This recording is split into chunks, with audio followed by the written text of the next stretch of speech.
Do you know why Jesus said, "Blessed are the meek, for they shall inherit the earth"? Matthew 5:5. In the Greek, the word translated meek is praeis, connoting not weakness but power under control, a disciplined strength that yields rather than flexes, trusts rather than conquers. Jesus introduced this beatitude not as a call to timidity, but as a declaration that true authority flows from humble restraint. Imagine a world leader who wields immense power, commanding armies, signing executive orders, shaping economies.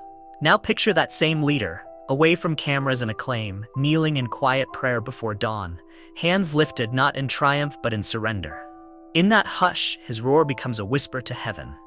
That is meekness, the mightiest heart choosing dependency over dominance, obedience over self-interest. In that posture, he inherits not only his nation but all creation's favor. Now shift to a championship stadium after the final whistle. The star athlete, her muscles honed, her reputation global, walks to center field, not to claim a trophy, but to embrace the underdog teammate who cheered her on.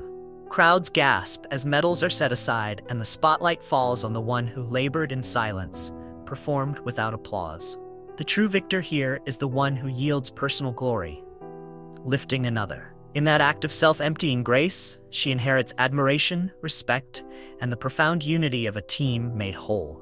Jesus' promise of inheritance echoes across Scripture. Psalm 37:11 proclaims, "But the meek shall inherit the land and delight themselves in abundant peace."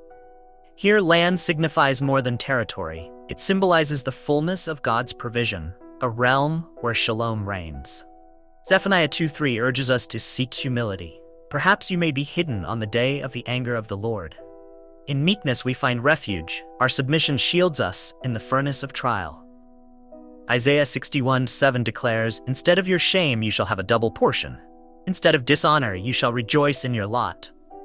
The meek not only inherit, they celebrate a reversal of fate. Consider Abraham, called to leave home and wander as a stranger. His meek obedience led him to inherit the promise of nations, Genesis 17:8.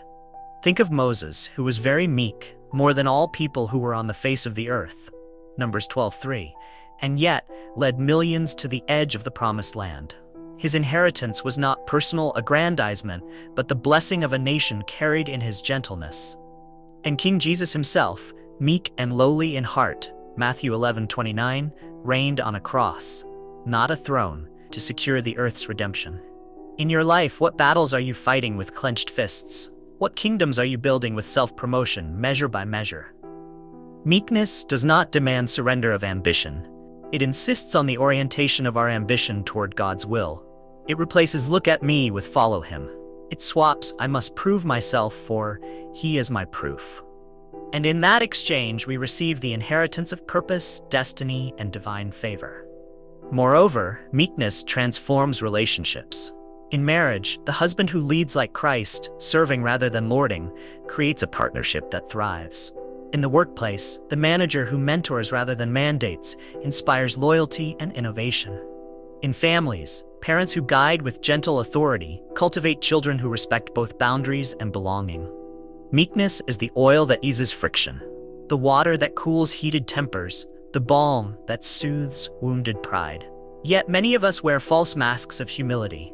Polite smiles that cloak prideful ambitions, polished words that conceal controlling hearts. We boast in silence, nag for acquiescence, negotiate our surrender. These counterfeit meeknesses are the weakest of facades. They fracture under pressure and leave us more enslaved than free. True praeis emerges when we allow God to tame our wild wills, shaping us with the same spirit that raised Christ from the dead, Romans 8:11. Here's the divine irony. The world honors the bold, rewards the brash, and crowns the conquerors. Yet Jesus flips the script. He tells us, the meek will inherit not tomorrow's headlines, but eternity's abundance. The meek claim not fleeting praise, but everlasting peace. They harvest not external accolades, but internal transformation. They ascend not by self-exertion, but by surrender. Now I challenge you. What grip are you tightening on your life? What throne are you seated upon in your soul's quiet chambers? Will you relinquish the scepter of self-reliance and accept the staff of Christ's gentle guidance? Will you delight in humility, knowing that in God's economy the last shall be first and the meek shall inherit the earth? Take a moment to kneel in spirit. Release your tight fists into open palms. Speak aloud. Lord, I yield my ambitions to you. Shape me into a vessel of gentle strength.